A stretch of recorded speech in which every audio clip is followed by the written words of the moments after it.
It was the summer of 1944, and the world was on fire. Across oceans and continents, the Second World War consumed everything in its path. Europe was in ruins, the Pacific was a battlefield of smoke and salt, and America's factories and shipyards roared day and night with a single command echoing through every assembly line: produce faster, win faster. The nation's strength was measured in tons of steel, in the speed of its convoys, and in the number of bombs loaded before dawn. In that fever of production, there was no room for hesitation, no time for caution. Every man, every machine, every second belonged to victory. And yet, in the shadow of that urgency, another kind of battle was being fought, one not on foreign soil, but deep within America's own conscience. On the calm shores of Suisun Bay, California, stood the Port Chicago Naval Magazine, a vital artery in the body of America's war supply chain. Each night, the air trembled with the clang of metal and the bark of orders as young sailors loaded bombs and shells onto cargo ships bound for the Pacific Front. Most of them were black, barely trained, and working under white officers who measured success by speed alone. For these men, patriotism came with no promise of equality. They carried the burden of a nation that demanded their labor, yet denied their dignity. Then came the night of July 17th. The sky was still, the water silent, the ships heavy with explosives. At 10:18 p.m., a blinding flash split the darkness, a light so fierce it turned night into day. The ground convulsed beneath their feet, windows shattered 40 miles away, and a thunderclap rolled across the bay. In less than a second, Port Chicago was gone. Over 320 men were erased in an instant. Sons, brothers, sailors, victims not only of a war abroad, but of the one America refused to see at home. Those who lived through that night never forgot the light. It wasn't a glow or a flare, it was a searing whiteness that devoured the horizon, a sudden brilliance that erased the stars and turned the bay into a mirror of fire.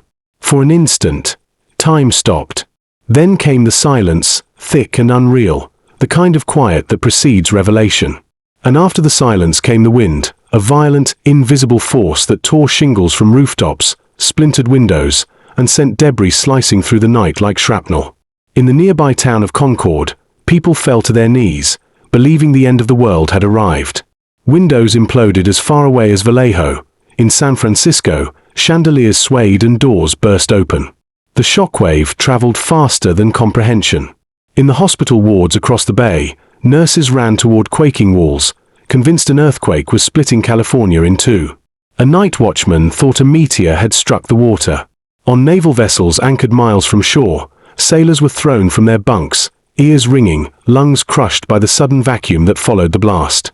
One officer, writing in his diary days later, described it in words that would echo through history. It was as if the world had split open, and we were standing at its edge. When dawn came, the truth revealed itself in fragments. The once bustling pier was gone, replaced by a crater half a mile wide. Where ships had stood, there was only blackened water. The twisted remains of cranes, trucks, and railcars jutted from the bay like skeletons reaching for air.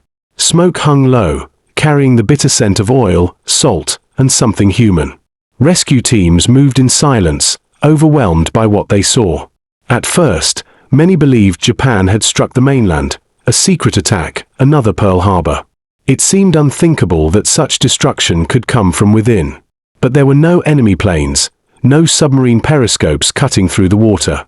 The explosion had been born of haste, pressure, and neglect, the deadly offspring of a war that demanded victory at any cost.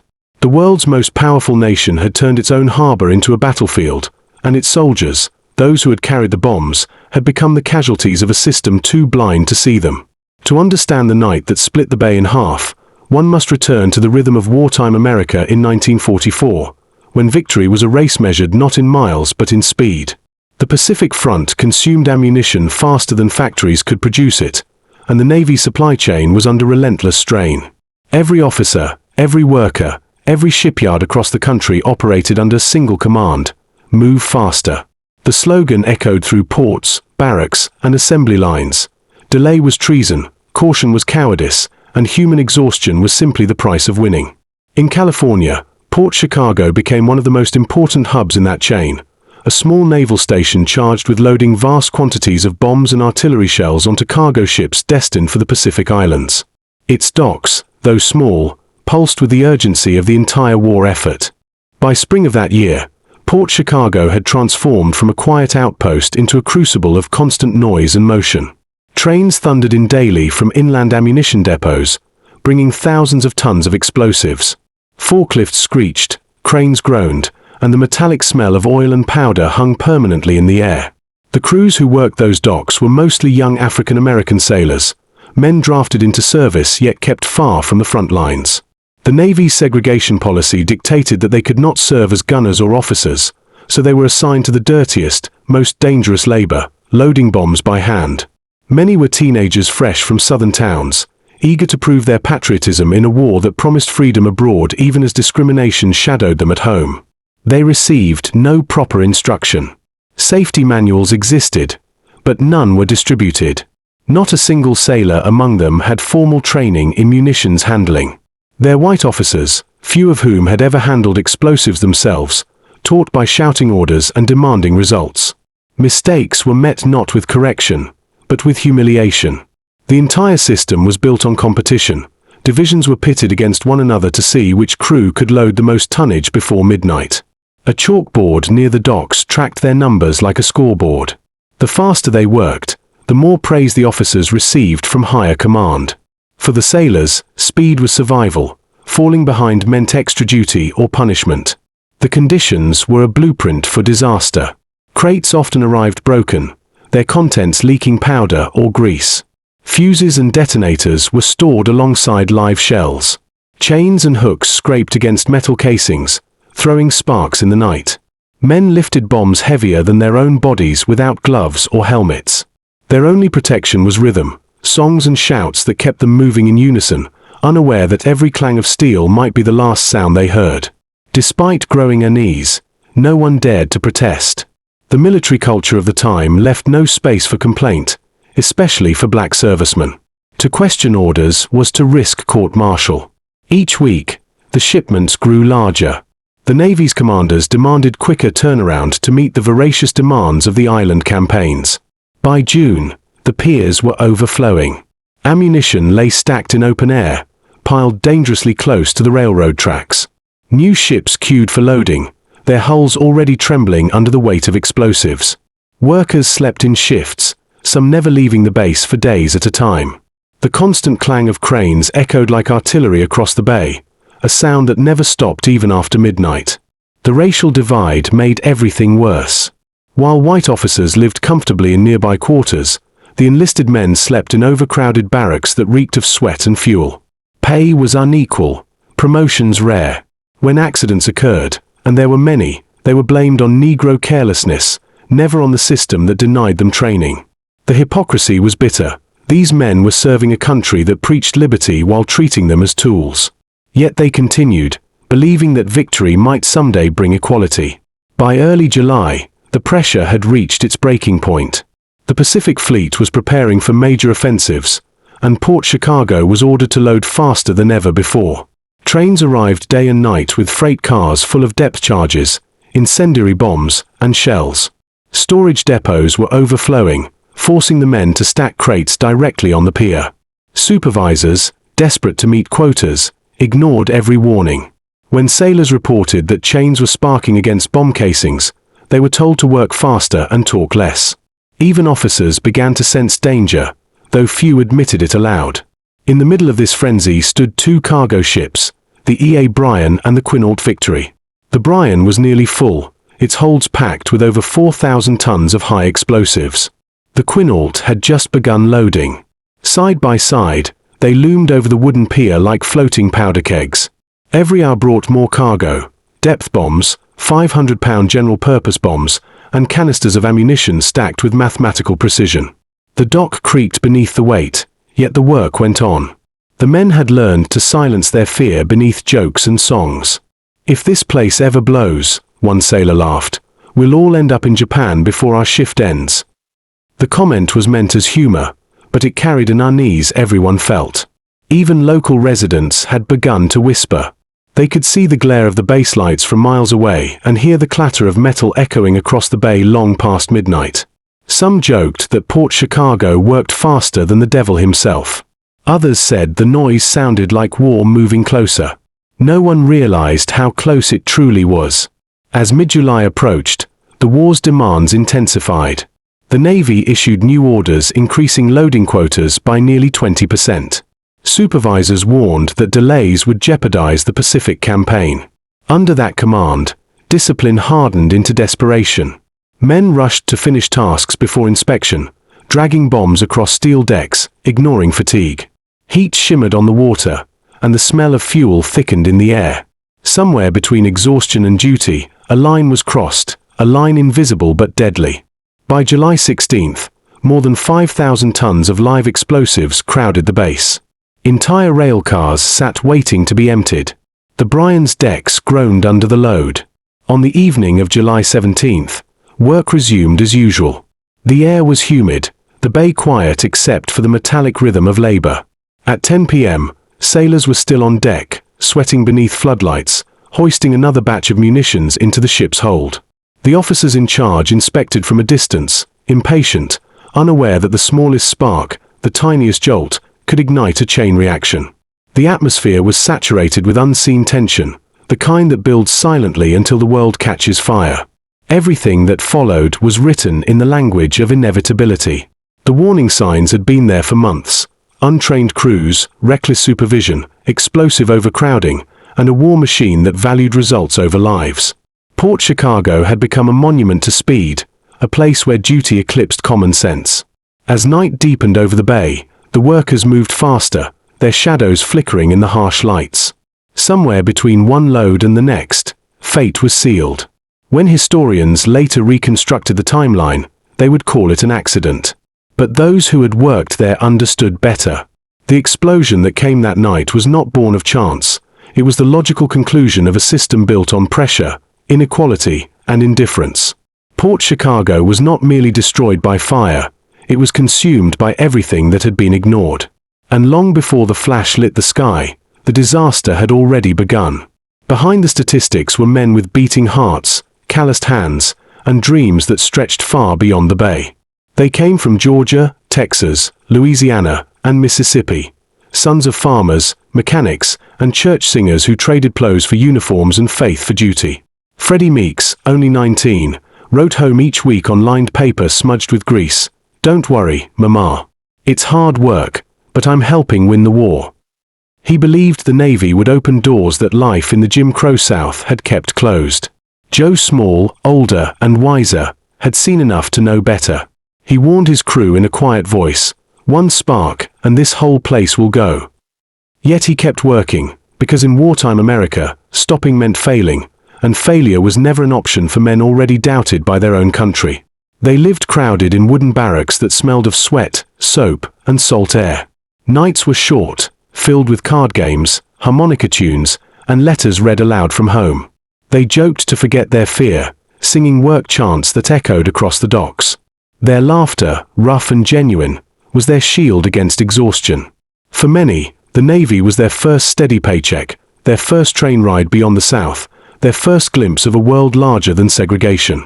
In the rhythm of their labor, they found a fragile kind of pride, believing that loading bombs was their way of proving worth to a nation that still saw them as less.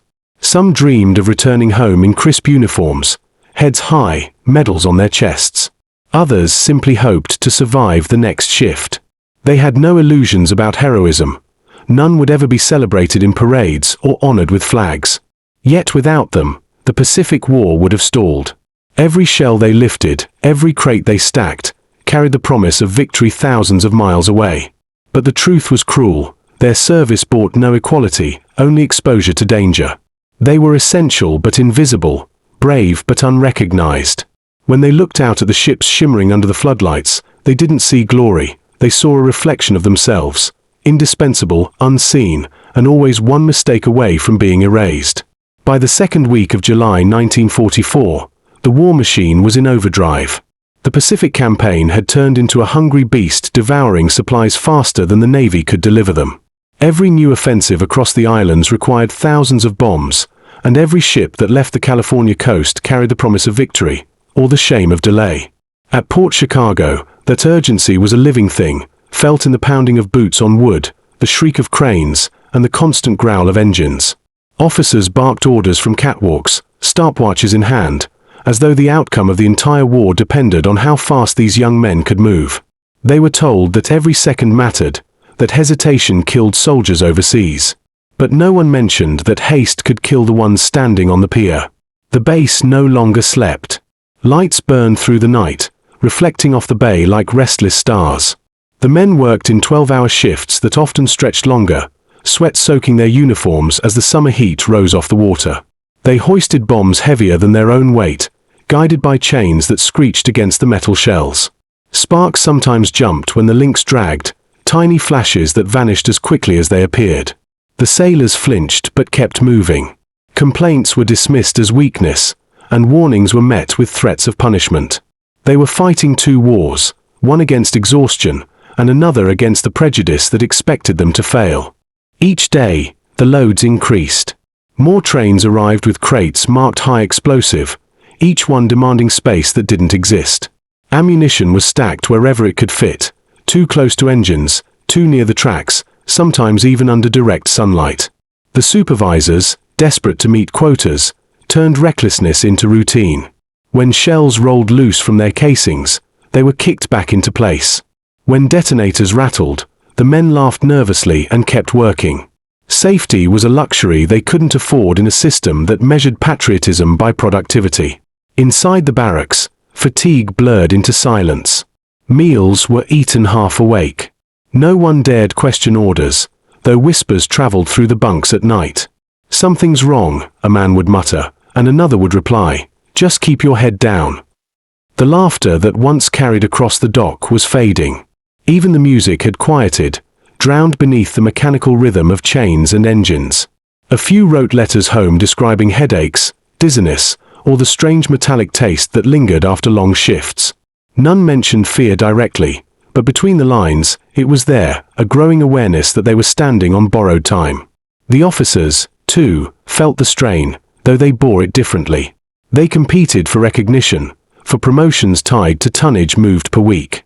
Each wanted to be the one who broke records, who impressed the command in San Francisco. Reports were filed boasting of unprecedented efficiency, carefully avoiding mention of accidents. The Navy's bureaucracy rewarded results, not restraint. Even when an inspection team noted overcrowding and missing safety equipment, the findings were buried under paperwork stamped urgent. War did not pause for procedure.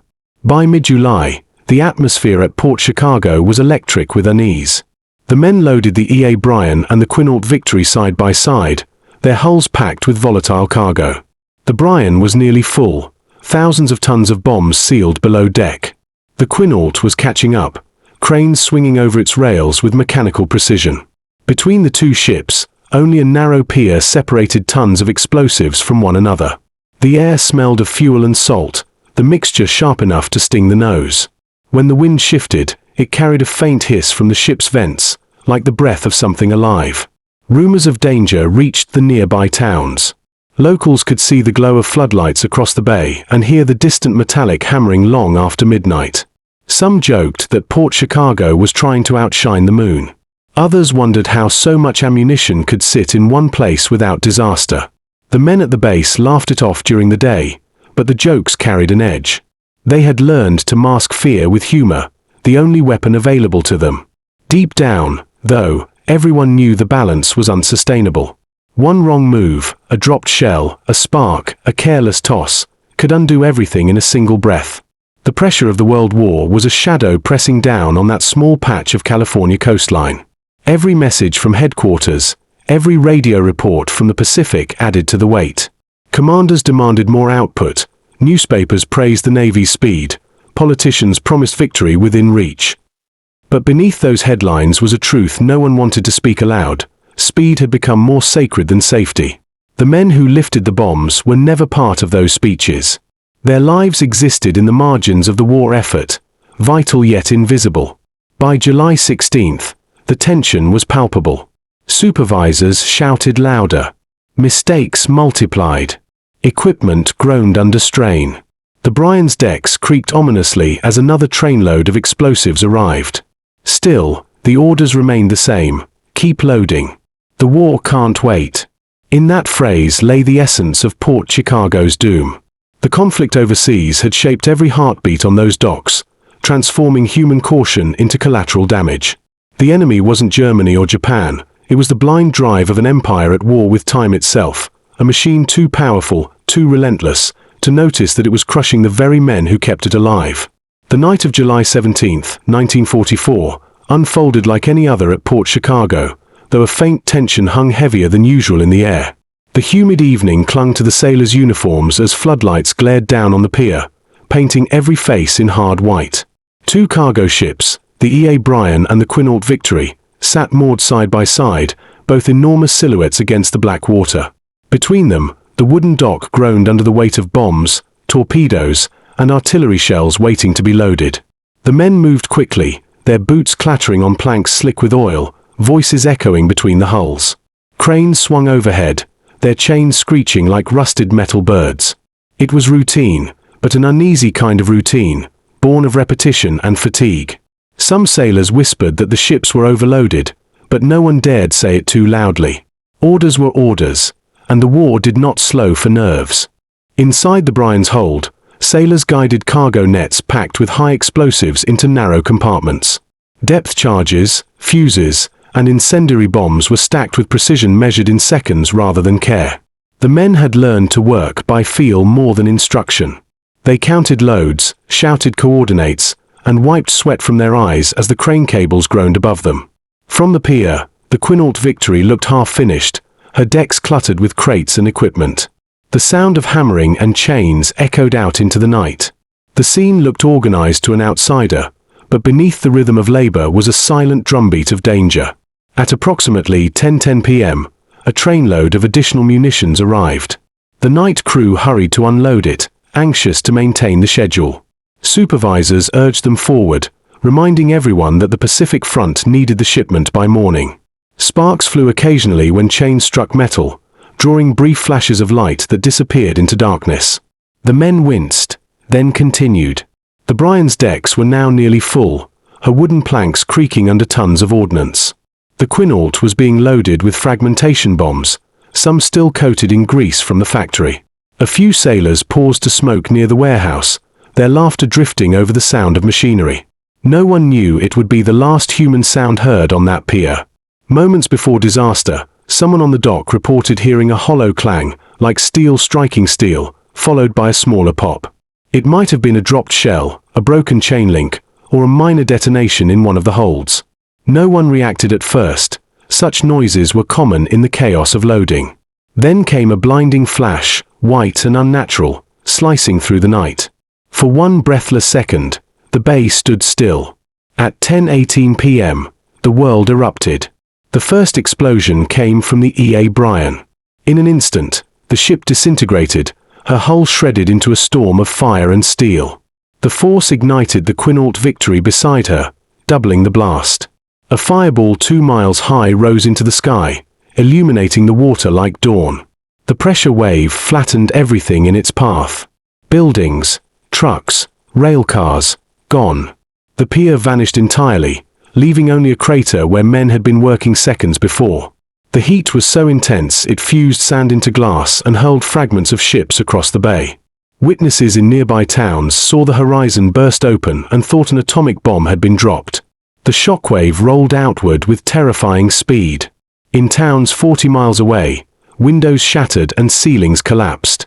People ran into the streets, convinced California was under attack.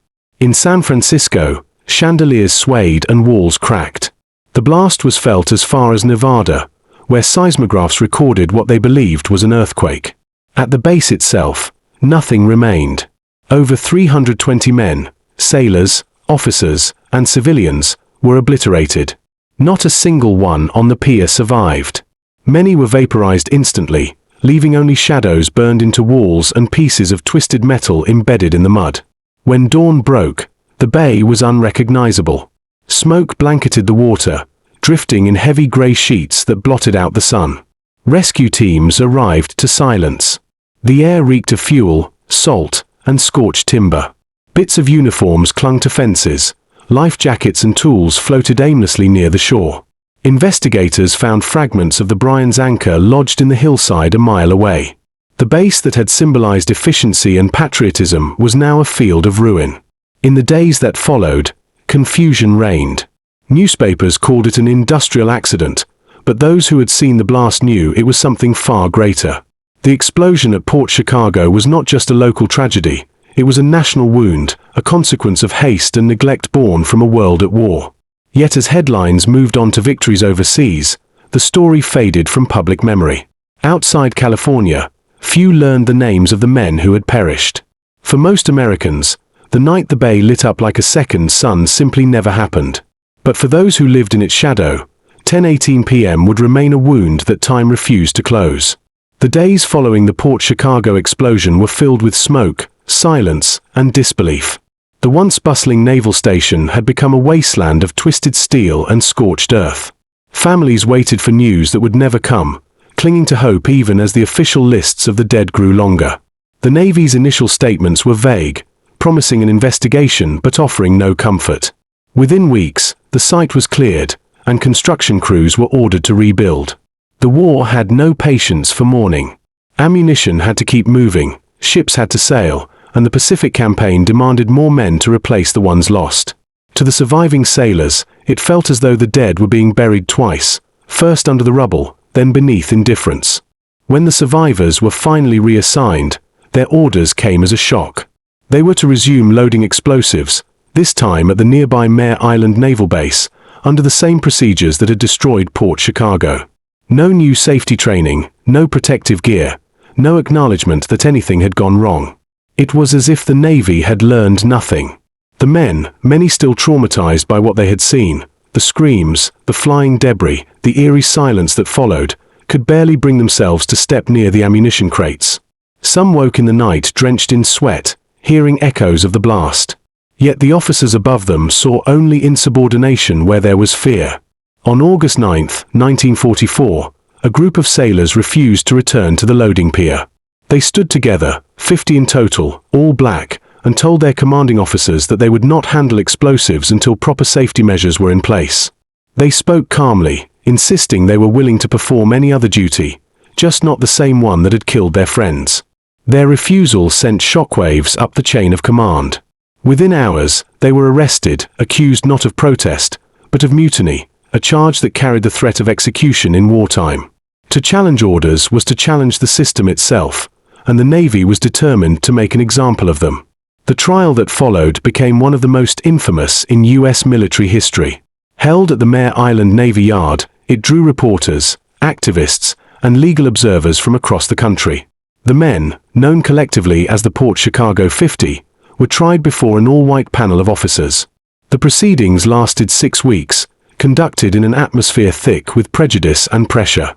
The prosecution argued that the men had conspired to undermine discipline during a time of war. The defense countered that they had acted out of terror and conscience, not rebellion. Witness after witness described the explosion's aftermath, the screams, the unbearable heat, the smell of death, but their words did little to soften the hearts of those determined to protect the Navy's reputation. It was during this trial that Thurgood Marshall, the brilliant young lawyer for the NAACP Legal Defense Fund, arrived to observe. Though not formally part of the defense, he sat in the courtroom each day, taking notes, listening, waiting for moments when truth might break through. Outside the courthouse, he told reporters, "This isn't mutiny. This is a trial of the Navy's double standard." His presence transformed the case into a national story. Civil rights groups began to rally around the men, framing their stand as a fight for equality within the armed forces. Newspapers printed editorials questioning why those who had risked their lives for freedom abroad were denied justice at home. Despite mounting public pressure, the verdict was predictable. All 50 sailors were found guilty of mutiny. Sentences ranged from 8 to 15 years of hard labor. When the judgment was read, the courtroom fell silent. Some of the men stood tall, others bowed their heads. They had been condemned not for defying their country, but for asking that their lives matter within it. The Navy, fearful of admitting systemic negligence, sacrificed them to preserve its image. The men were sent to prisons scattered across the West Coast. Yet even behind bars, their names refused to fade. The case continued to draw attention throughout the rest of the war. Marshall appealed to the Secretary of the Navy, demanding a review. Behind closed doors, military officials began to realize that the public was shifting. The contradictions of fighting fascism abroad while enforcing segregation at home were becoming impossible to ignore. By late 1945, as victory in the Pacific drew near, the Navy quietly reduced the sailors' sentences. Some were released after serving only a portion of their term, though their records still carried the stain of mutiny. None received apologies, medals, or compensation. But their defiance had already begun to reshape the institution that condemned them. In the months that followed, the Navy introduced formal safety training for ammunition handlers, standardized loading protocols, and improved living conditions for black sailors. More significantly, it began the slow process of desegregation. The lessons of Port Chicago had forced a reckoning. The efficiency demanded by war could no longer coexist with the inefficiency of racism. In 1946, 1 year after the war's end, the Navy became the first branch of the U.S. military to integrate its workforce fully, a change rooted in both tragedy and courage. For the men themselves, freedom came quietly. Many returned to civilian life carrying invisible wounds. Some never spoke of the explosion again. Others told their children stories in fragments, pieces of memory wrapped in silence. Freddie Meeks, one of the survivors later pardoned decades afterward, said simply, "All we wanted was a fair chance." His words captured the essence of the event, a demand for humanity amid machinery.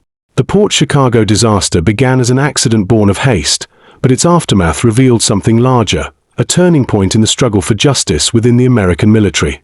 The explosion had exposed negligence. The trial exposed hypocrisy. And though the Navy punished the men who refused to die quietly, history would remember them differently. Their courage under accusation became the spark that illuminated a broader truth. Sometimes the bravest act in wartime is not obedience, but refusal. In the months after the explosion, the Navy cleared the wreckage, rebuilt the docks, and resumed operations as if the disaster had been nothing more than an unfortunate delay. The war still raged across the Pacific, and victory remained the nation's only obsession. Port Chicago, once a living reminder of the cost of speed and negligence, was quickly transformed back into a functioning base. To outsiders, it looked renewed, efficient, and alive again. But beneath the polished surface of progress lay the same silence that had always haunted the place, a silence heavy with the names of men who were never properly mourned.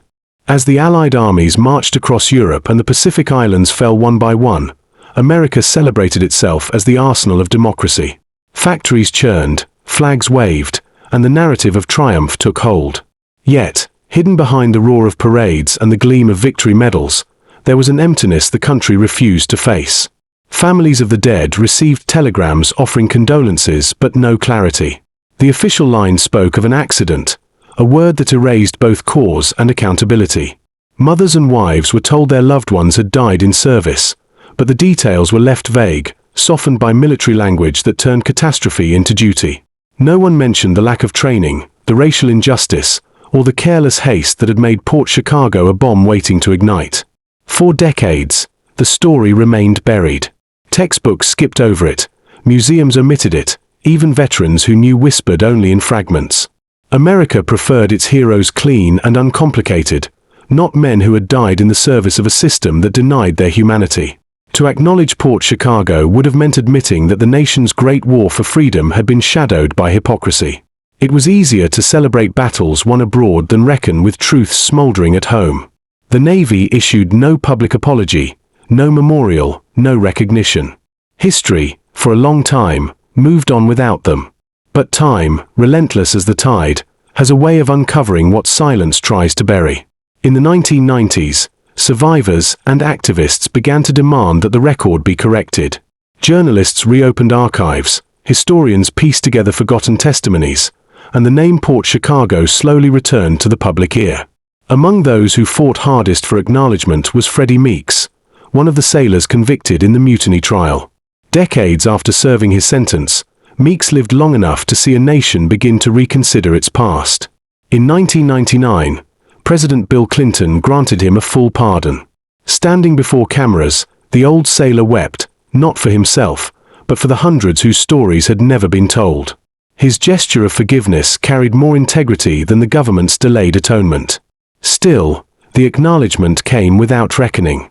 Port Chicago remains absent from most classrooms, its lessons muffled by the same discomfort that silenced it in the first place. Perhaps the memory is too inconvenient, too sharp a contrast to the myth of America's perfect wartime morality. The explosion at Port Chicago did not fit the narrative of noble sacrifice. It revealed something deeper, that the rush to defeat fascism abroad exposed another kind of oppression within. The war for freedom had demanded obedience, speed, and silence. Those demands had turned inward, consuming the very men who embodied America's labor and loyalty. The blast that tore through Suisun Bay was not just physical, it was moral. It exposed the fractures of a nation that could build bombs faster than it could build justice. It showed how a country can celebrate victory while carrying unseen scars. And though the ships are gone and the pier has long been reclaimed by water, the echo of that night still lingers. When the wind sweeps over the bay, it carries whispers of the men who worked, suffered, and vanished there. Men whose courage was never printed on posters or carved into marble. As the camera of history pulls back, the scene grows quiet. The bay glimmers under the fading sun, its stillness deceptive. Beneath the calm surface lie fragments of steel, forgotten bones, and the unlearned lesson of haste. Port Chicago stands as both a wound and a warning. It reminds us that glory without memory is hollow, and that when a nation forgets its own, even its victories echo with the sound of an explosion that never truly ended.